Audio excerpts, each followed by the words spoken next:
Hey Danny, these are the two pilots I'm going to be shipping to you. Once you get a look at them, the shipper's supposed to come today.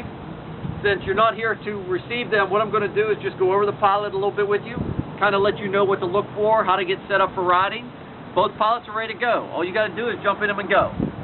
First thing I want to explain to you is when you put gas in it, you need to mix this oil with 4 gallons of gas. This is going to give you the right ratio that you need for both pilots. They're both going to use the same gas. A lot of people will say you need to run 93 octane. I'd run 87, I think that'd be fine. You can run 93 if you want to, 89, but 97 the pilots will still run fine for you. Anyway, so I'm going to give you about 4 of these to take with you so you'll have, and then you can buy these at any Honda store if you have a Honda dealership around you. I'll go over the pilot as if you're getting ready to ride it, like if you're a person here visiting me and get ready to ride the pilot. First thing we're going to go over is the seat belt. You've got a 4-point harness. And once you get strapped into there, the seat belts are numbered 1, 2, and 3. And the way it works is you put the lap belt on first and you get it adjusted. You can adjust it by taking this, squeezing the red, and just pulling the harness or pulling the strap out. Just work out like that. We'll do the same on this one. Now you've got the belt really wide. You're going to get into the pilot. And here we're going to fasten the seat belt. It goes in right like this, and then this snaps around, and it clicks down like that. Now you're snapped in tight. After you get that, you'll see the numbers 1, 2, 3. Number 1, you adjust your waist first. So you're going to click it, then adjust the waist, then adjust the shoulders. And the way you're going to adjust the shoulders, again, I'm going to make them really loose for you for now. You can climb in. And once you get ready to get strapped in, follow the 1, 2, 3. When you go to strap these down, just give them a real quick pull down, nice and snug. You should feel like you're really snug in this pilot. This pilot is set up for a smaller rider. I've got the seat slid all the way forward because my wife has been riding this pilot. In the other pilot, the seat slid all the way back.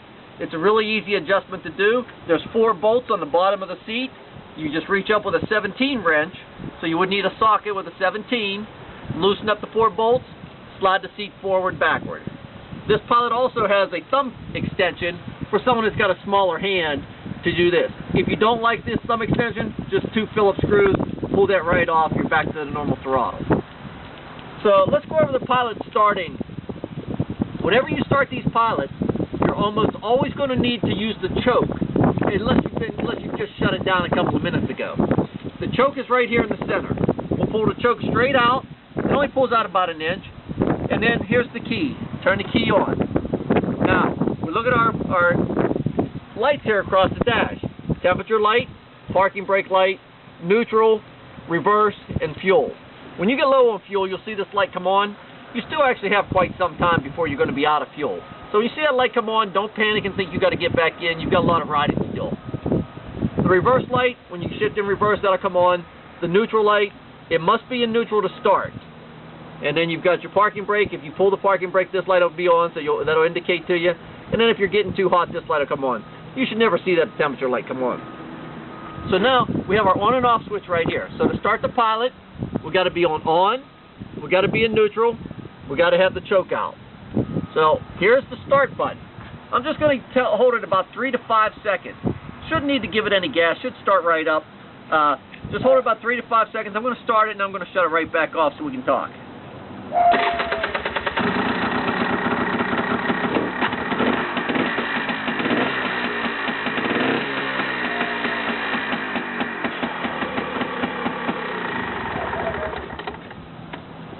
So that's how you start the pilot.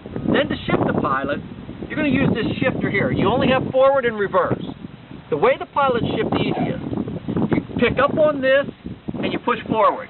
That's going to put your pilot into forward. To pull in reverse, you pull back to neutral, you pick up, put back into neutral. Now, the pilots, because the way the gears are driven with the belt and the way that the whole clutch works, often to put it into gear, what you'll do is you'll start the pilot up and you'll rev it a couple times. Let it idle down. Once it idles down, pick up, push forward, it'll go right into gear for you. So I'll go ahead and do a little example here. I'll start it up for you and I'll show you how I put it into gear. So let's put it in run, put you into neutral, key on, choke on, hit the starter. And what you're going to see me do, I'm going to rev it a couple times, let it idle all the way down. Once it idles down, I'll pick up, it'll go right into gear.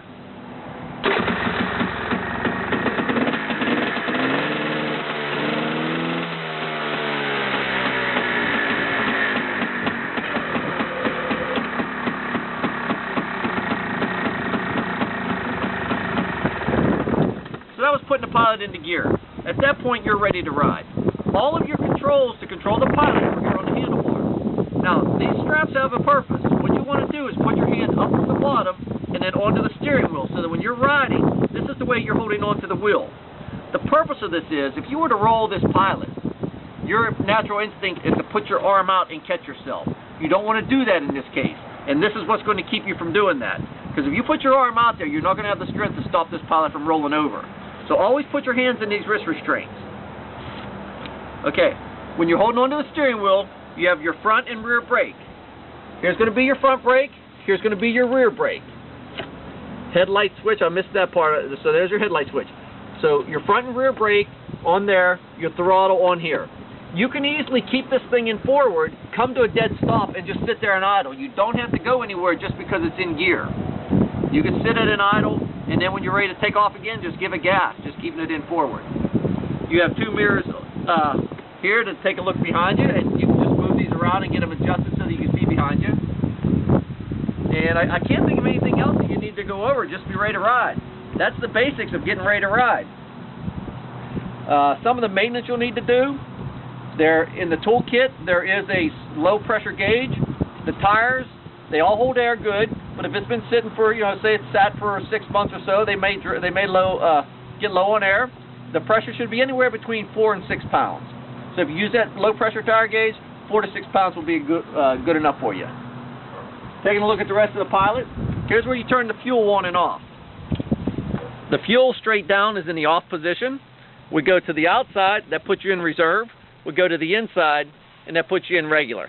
Usually you'll just ride in that position right like that. When I ship them, I'll probably turn the gas off, so you will have to turn the gas on when you get ready to run them the first time. As we look back through here, here's where you're going to put the gas in. The gas cap's right here. And this is a little tricky, and many people make the mistake of breaking off the key inside the gas cap. You don't want to do that. Let me show you how the key works here. So it's the same as the ignition key. We're going to put this in, put the key down in, and just simply turn the key is all we're going to do. We turn the key, and the gas cap comes straight up. Now to go back in, all we do is we push the gas cap straight down until the key turns back around.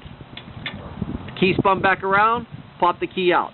So you're never really turning on your key in the gas cap. Just simply turn it to loosen it, and then that's it. Remember, just pop the gas cap straight down, put pressure on it, and then that will turn the key back over. Here you have your reservoir tank for your antifreeze. They're already in the right position. There's a low and high gauge on, a low and high indicator on there. It's already in good shape. Here's your air filter. It's already nice and clean. They're ready to ride. We'll go ahead to the back of the pilot. This is a pull start, the backup pull start.